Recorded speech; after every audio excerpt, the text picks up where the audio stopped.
This is a Gretsch Burl Ives. Burl Ives.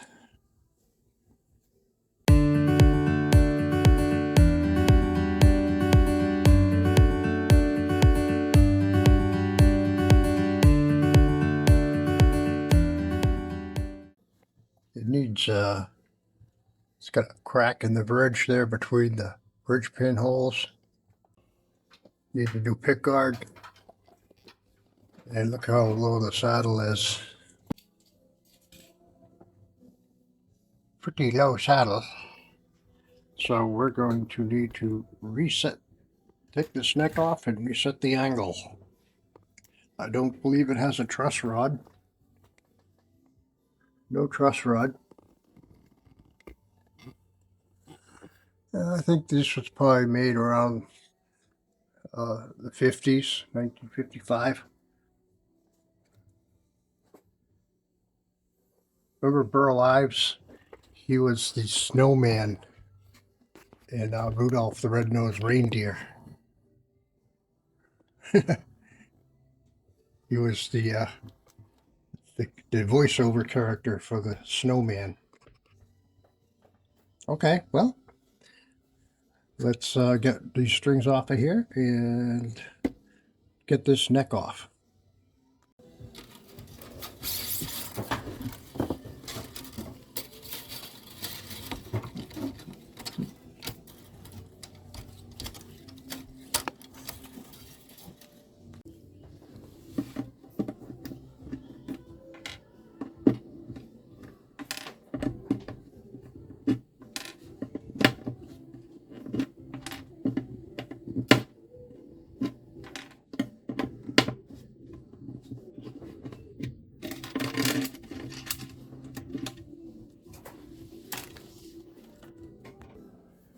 It's also missing a few fret marker dots here. We have to replace those. Take this fret out so we can drill a hole into the chamber behind the dovetail joint.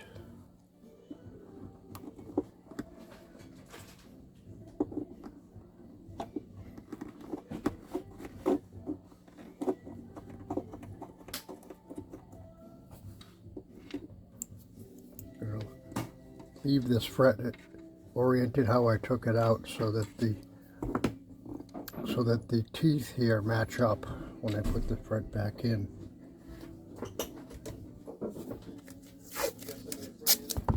I'm going to place it over here, tape it to the body.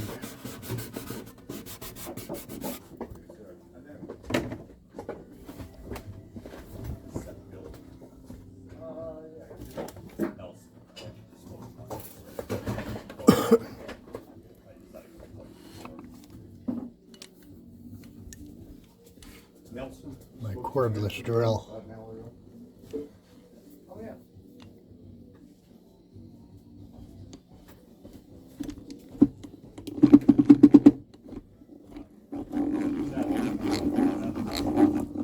I'm not feeling it. I hate it when people don't do it. Yeah, I feel solid there.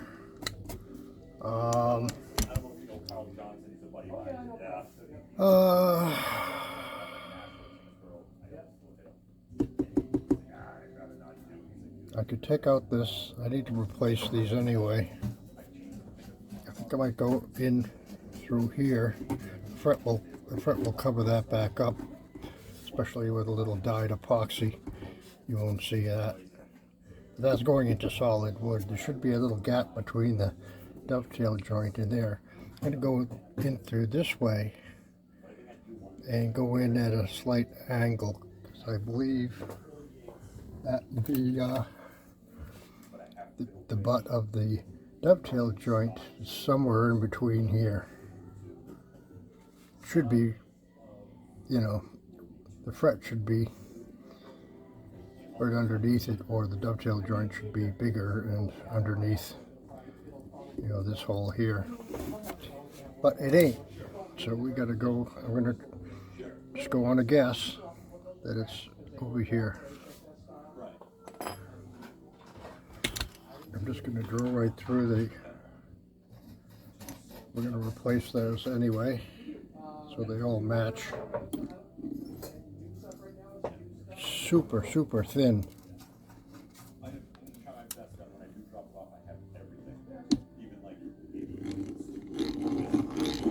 Going at an angle, and yes, I feel a gap now.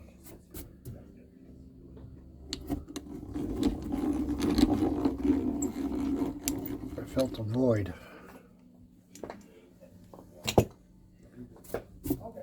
All right.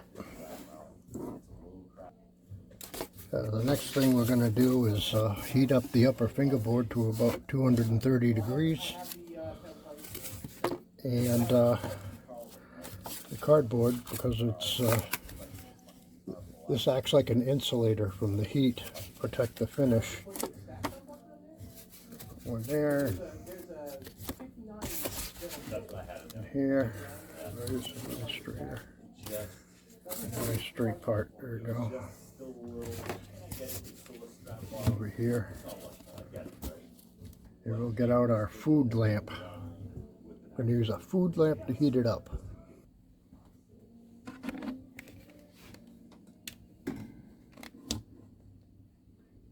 It's Fahrenheit, Celsius, Fahrenheit,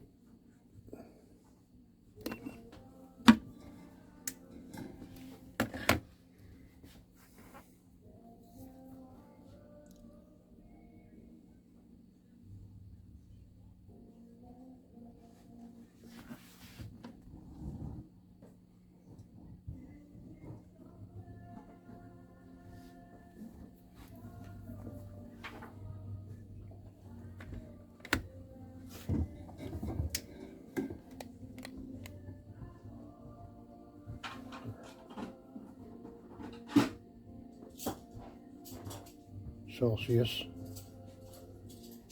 Fahrenheit.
And we've got all kinds of shims in here.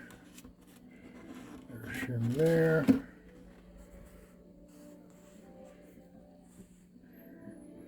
Shim there.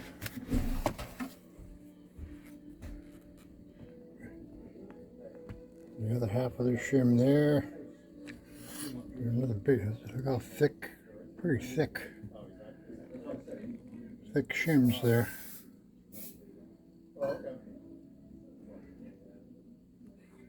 We'll scrape up that spruce there and put it back here. Alright, well, we have a pretty narrow crack that runs between some of these holes here. I think what we'll do in this case is find, I'm going to use this as a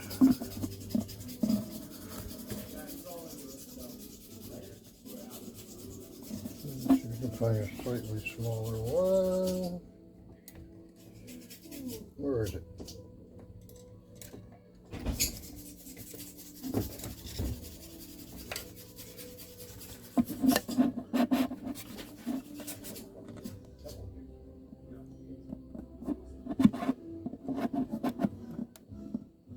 It doesn't really open it up that much more.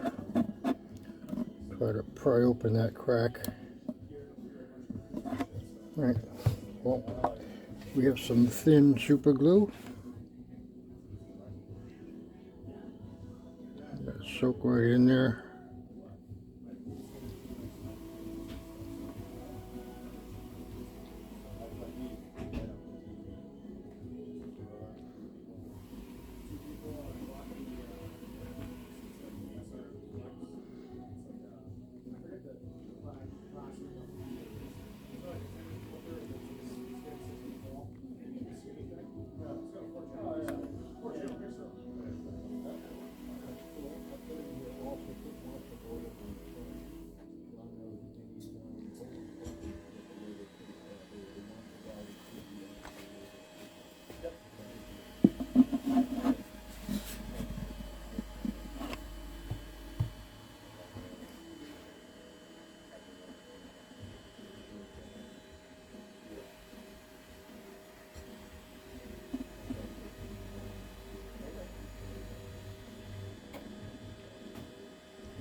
There's a little bit of separation here.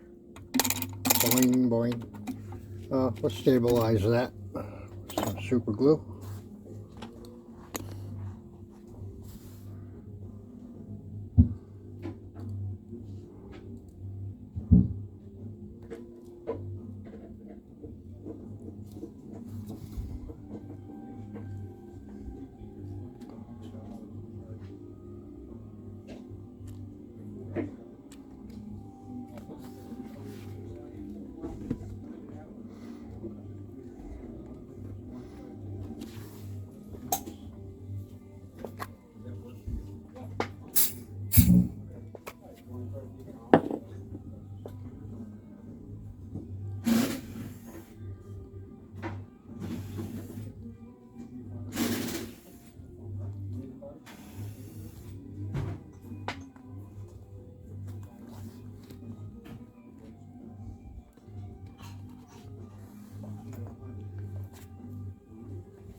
Yeah, the neck block is not really glued to the back, so we're going to open that up with a couple of wedges there and work some fish glue into there.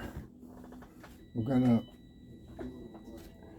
gonna wet up the fish glue a little bit. I'd like it because I can't really get at the old glue. I think if we can reactivate the old glue a little bit, I think it'll bond better. So we will just mix up a little batch here. I'm going to add some a little thinner than usual. I want it to be able to run down in there because you can't really open it up a whole lot. So I want it to flow down in there.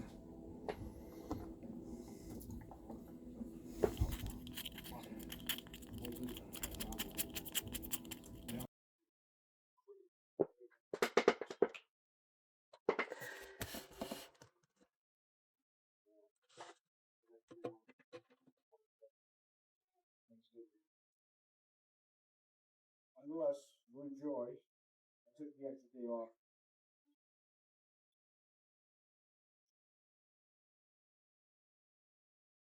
Yeah, and I did the cold weather over here. And then, yeah, I took my dog down there. She got 56 when we landed in Manchester.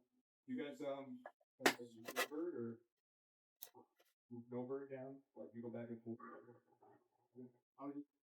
Okay, so we got the glue to flow down in there behind the block in the back there.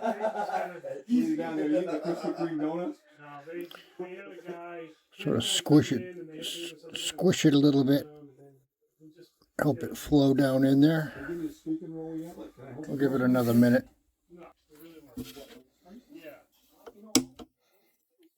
I should probably put another clamp in the middle.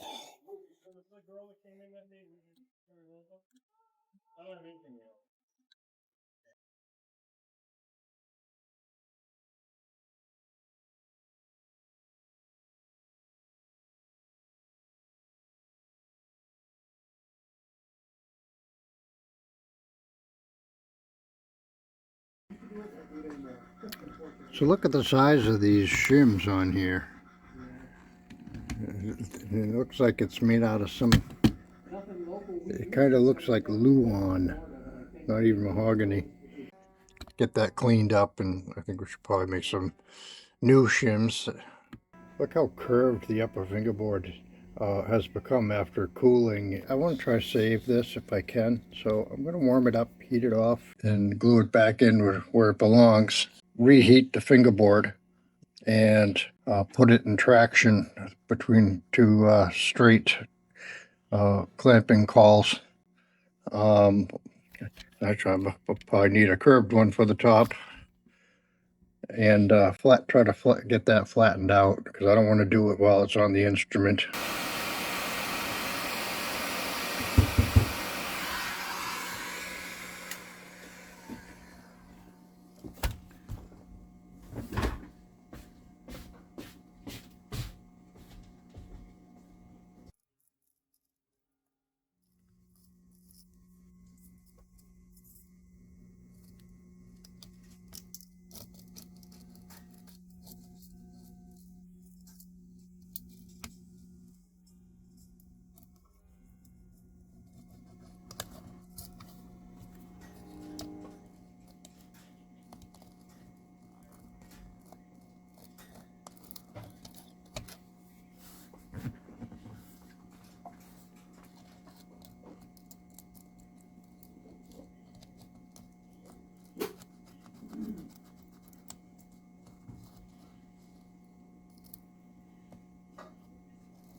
Okay, well, you know, I tried heating this up really hot, but it still didn't come off very clean, so I'm probably going to end up splicing a piece in here instead, into the upper fingerboard here. I'll probably just route that and inlay a nice piece of spruce in there and be done with it.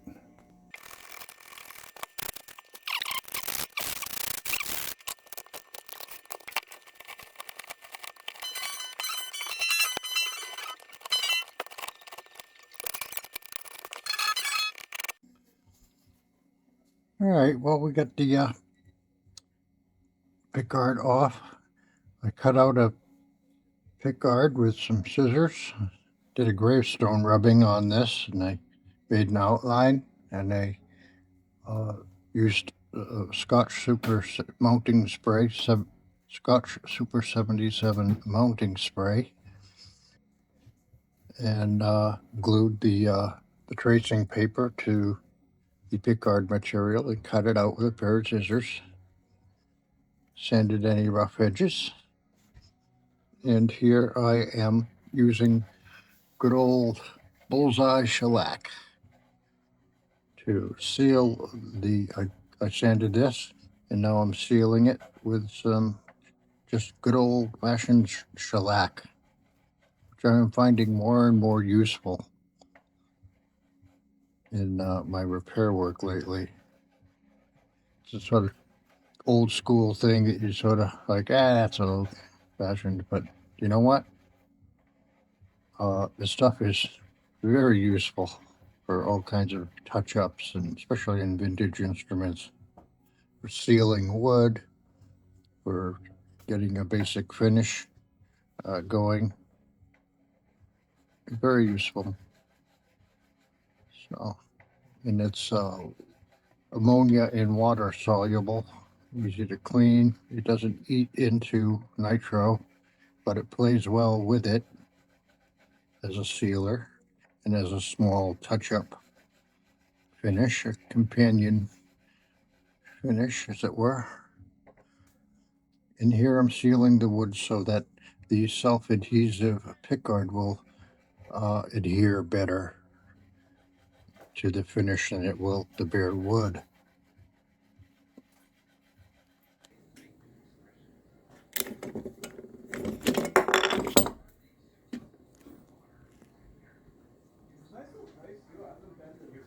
Better.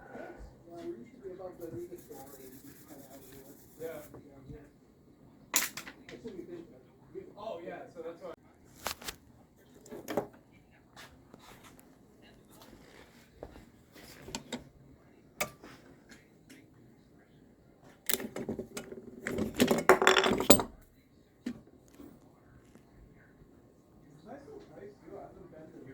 Better. Okay, so I put a couple shims in there. I glued them in.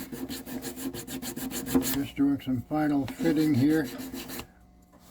What I did was I put some white chalk on my dovetail and put it in there and just tapped it in, and as far as it could go, and then popped it out, and what's left over is white marks.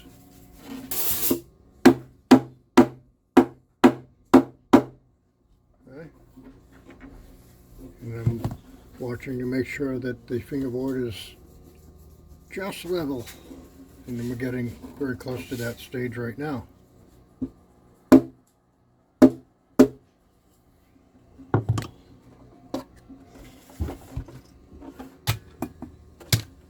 So I'm just going to take my sanding stick. Alright, so we got a little white here, a little white chalk mark there. I'm just getting pretty close. So just a little sanding down there, that little spot down there.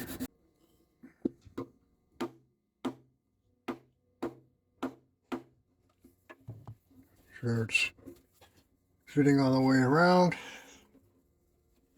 nice and flush.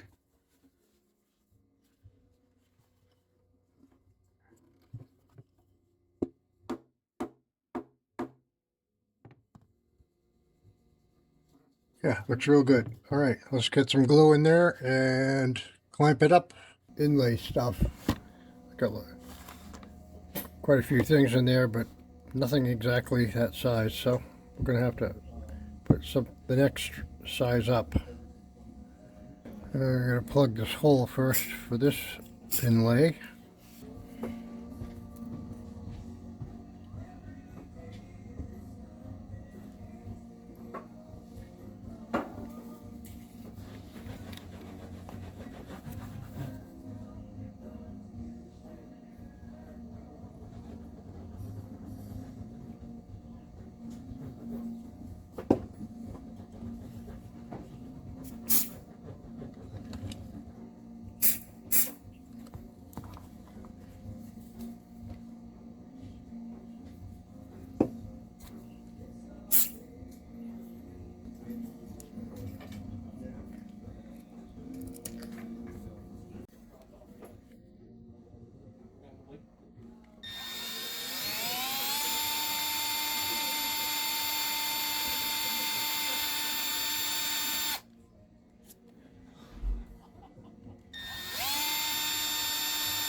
Nice.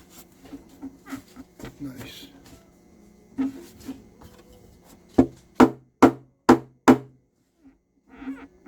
Very good.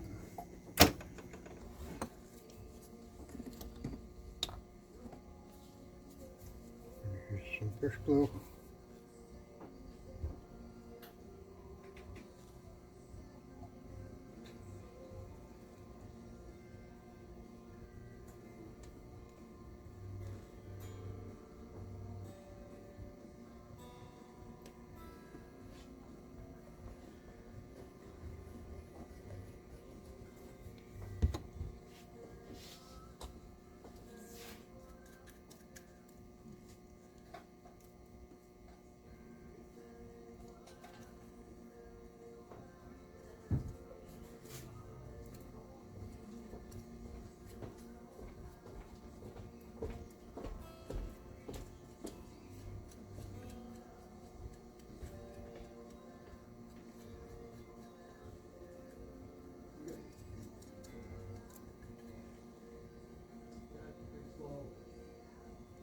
People I've reached out to, like, stuff, and help me on Tuesday, thank you.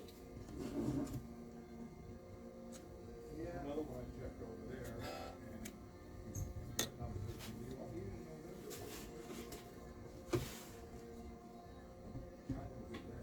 Yeah.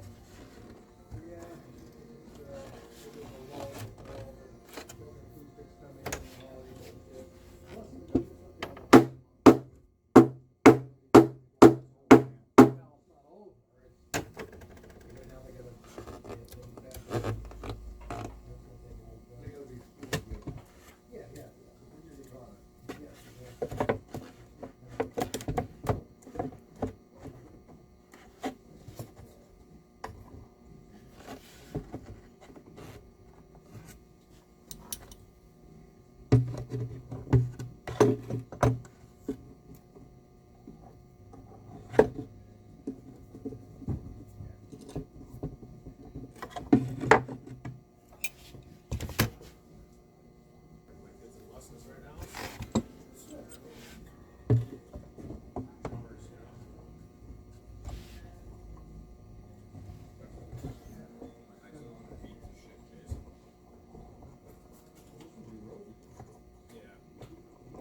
the most user-friendly ones are the packs. These things? Yeah, I don't know what exactly they're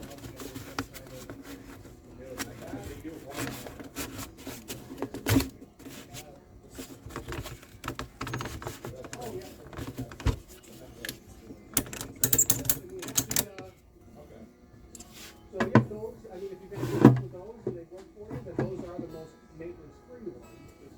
When they start getting crunchy, that's when they usually last all year. Yeah, no, I'll take it back to those. Yeah, I love that.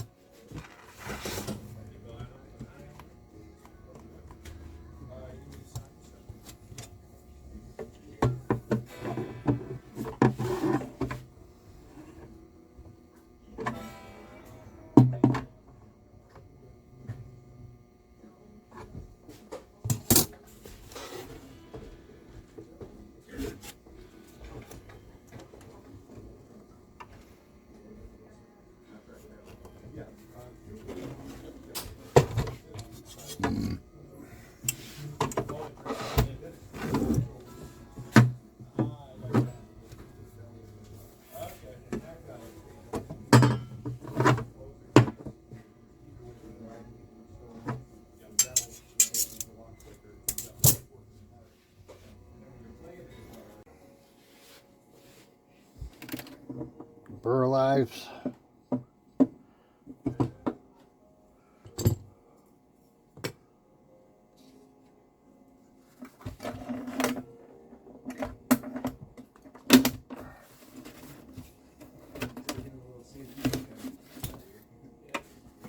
Ah, gross.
know, all the little bugs and stuff.